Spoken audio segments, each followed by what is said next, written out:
Hi everyone, DrVet here. So I want to talk about something that's been everywhere lately, that BBC Panorama program about vet bills, corporate veterinary groups, and concerns that some vets feel pressure to make more money. If you watch it, you might be feeling upset, angry, stressed, or just plain worried. You might be thinking, is my vet going to push tests? Can I afford to keep my pet? Have I been taken advantage of? And before I say anything else, I want you to hear this clearly. I understand how hard things are financially right now. I see it every single day. I speak to families every day who are juggling mortgage, food bills, heating, petrol, and then their pets get ill, and suddenly there's an extra cost that nobody planned for. And as an independent vet, I promise you, I always try to help the best I can. I try to be fair, transparent, and practical. I try to give you options. I try to work with your budget. But, and that matters, vet cannot work for free. Not because we don't care, but because there is a real cost involved in providing safe, modern veterinary care. So today I'm going to respond to the Panorama story from an independent vet point of view, calmly, honestly, without attacking other vets and without pretending that nothing is wrong. Here's the truth that gets lost in shouting.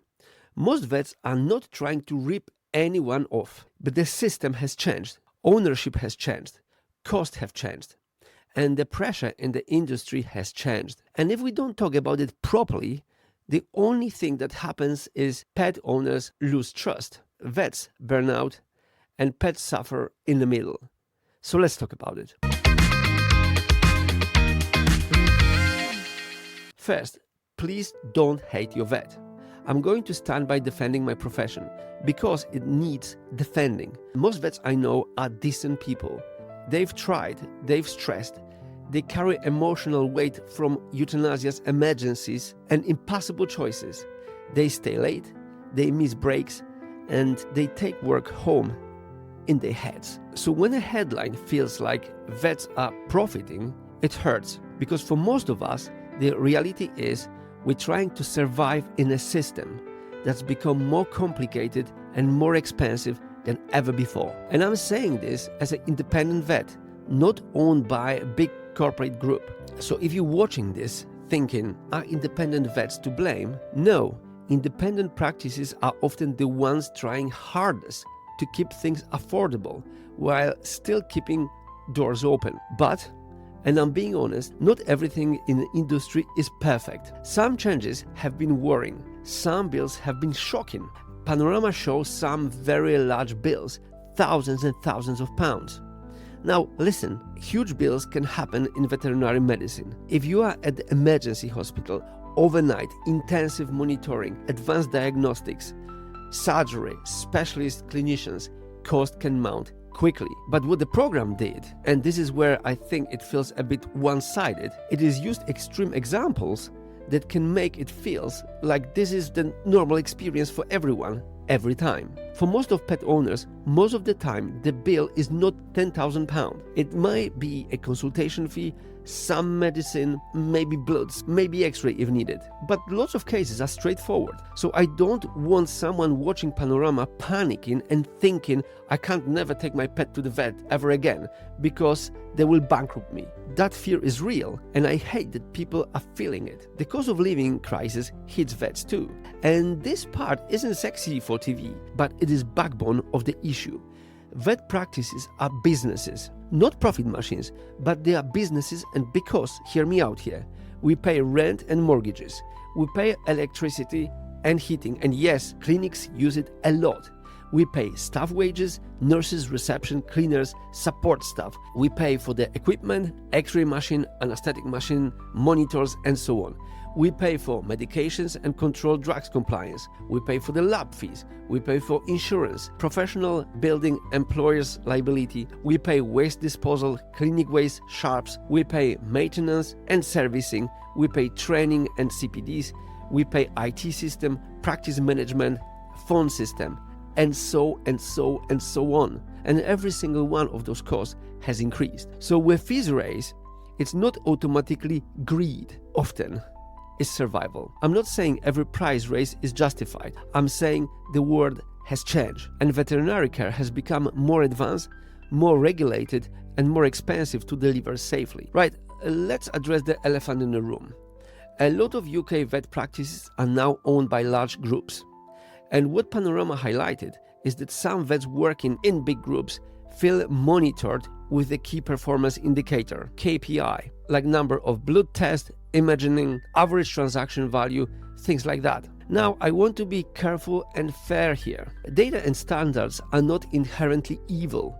In some ways, tracking outcomes and ensuring consistent care can be good. But if this data is used in a way that makes clinicians feel being judged mainly on revenue or number of procedures, then yes, that can create pressure, even subtle pressure. And subtle pressure, it's still pressure. The vet may start thinking, if I don't do this test, will I get questioned? If my numbers are red on dashboard, am I in trouble? Am I being seen as not performing? That's not how medicine should feel. Medicine should feel like what's the best for the animal, what's appropriate, what's safe, what's affordable for this family, what can we do today and what can wait. It should not feel like, how do I hit greed? So yes, I understand why that worries people. At the same time, I also want to say corporate vets are not villains. Many of them are brilliant clinicians doing the absolute best. This is where social media goes wrong. Some people hear blood test and they think scam. Some people hear x-ray and they think upsell. Some people hear scan and thinking they are milking me. But diagnostics can be genuinely necessary. This is not the time of the James Herriot. Here's a simple way to think about it. Tests are worth it when they change what we do. If the result changes treatment, then it's often worth considering. Examples: blood test before anesthesia to reduce risk, X-ray to rule out fracture or tumors, ultrasound to check suspected pyometra or internal bleeding, blood pressure in senior cats with kidney disease, thyroid test when symptoms fade, urine culture when antibiotics keep failing. Tests are not always needed immediately. Sometimes we can do safe trial treatment first. Example, mild arthritis. In some cases, an experienced vet can say, let's manage pain, weight, exercise, supplements, maybe physio, and see response. If not improving, then we X-ray. Both approaches can be valid depending on the case. If a vet recommends a test, it doesn't automatically mean they're profiting. It might mean they're trying to practice good medicine safely. The key is you deserve explanation. Remember that. What I do as independent vet: options, honesty, no judgment.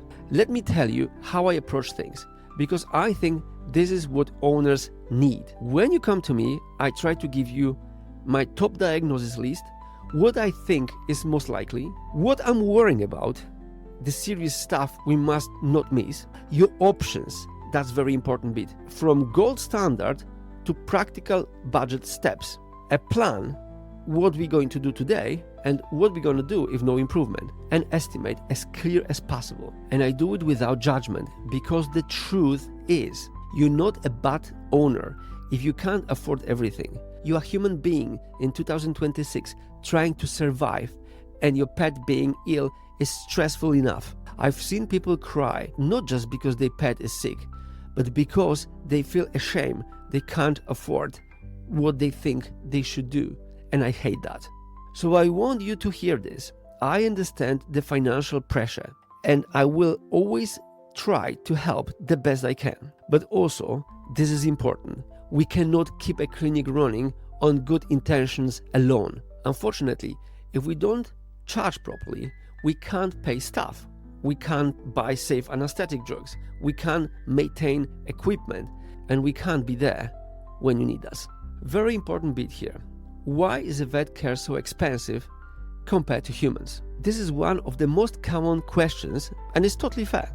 With human healthcare in the UK, most costs are covered by NHS. You don't see itemized bill for every blood test, scan, theatre, staff members, and medication. In vet care, you'll see it all. And the veterinary medicine is not cheap human medicine. Many procedures require similar equipment, similar drugs, similar staffing. Also, in human hospitals, you have huge scale, wards, departments, government funding. In a vet clinic, you might have one operating theater and small team doing absolutely everything.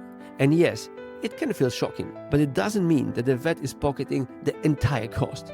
The next subject is the emergency and referral bills and why they jump so fast. Emergency care is expensive for a reason. It's out of our staffing, it requires facility that run overnight, it requires emergency surgery capability, it requires intensive monitoring, it's higher risk, higher overheads. It's like comparing the routine GP appointment to an emergency department overnight with a surgery. Those are completely different words. Do I think communication should be clearer? Yes. Do I think estimates should be handled better? Absolutely. And if owners were quoted one price and then it increased suddenly, I understand why that destroys trust. This is not okay. So the question here is what you can do as a pet owner. Let's make it useful. Here are practical ways to protect yourself and your pet. Ask for written options. Can you write down option A, B, and C? What is the roof cost? Ask, what will the test change? And if the answer is unclear, you deserve clarity. Ask about stage plans, what we can do today and what we can postpone safely. Ask about prescriptions. Sometimes meds can be sourced differently. Ask politely. Consider insurance, but read it properly. Insurance can help hugely, but it's not magic. Excess, exclusions, caps matter. Consider a health plan for preventative care. It won't cover emergencies like insurance does, but it can smooth routine costs and catch issues earlier. Build an emergency fund if you can. Even 10 to 20 pounds a month builds a buffer. And I know some people will say, I can't save anything. I understand. But if you can, even small amount helps. Now, my message to vets and corporate groups. To vets, we must protect trust. We must explain. We must offer options. We must remember the client is scared and often broke, and they still love their pet. To corporate groups, if system makes vets feel pressured to fill financial targets, this is reputational disaster waiting to happen, and it risks harming animals, owners, and profession. Standards and audit are fine, but medicine cannot become retail. So then question here, was Panorama fair? Here's my honest take. Panorama raised important issues: transparency, ownership, pricing, and pressure. But it felt a bit one-sided because it risks painting the whole profession with one brush, using extreme stories, and that can create vets versus owners war. I don't want that, because you and I are supposed to be on the same team. Team help pet. So let me finish with this. If you're a pet owner feeling worried after the program, I see you. I understand the financial pressure. I understand how scary it is when your pet is ill and you're being asked to make decisions that cost money. As independent vet, I will always try to help the best I can with honesty and compassion. But I also have to say it plainly. Vets cannot work for free. We are not NHS. And not because we don't care, but because caring for animals properly costs real resources. If you want, I can do follow-up video. How to ask the right questions when you get a big estimate. Insurance versus health plans. What's actually worth it? Top 10 ways to reduce the vet bills without harming your pet. If this helped, please like and subscribe. It helps the channel reach more owners who are worried. I'm sorry for being negative today, but I needed to point it that. I'm Dr. Vet. I help you to help your pet. I'll see you next time.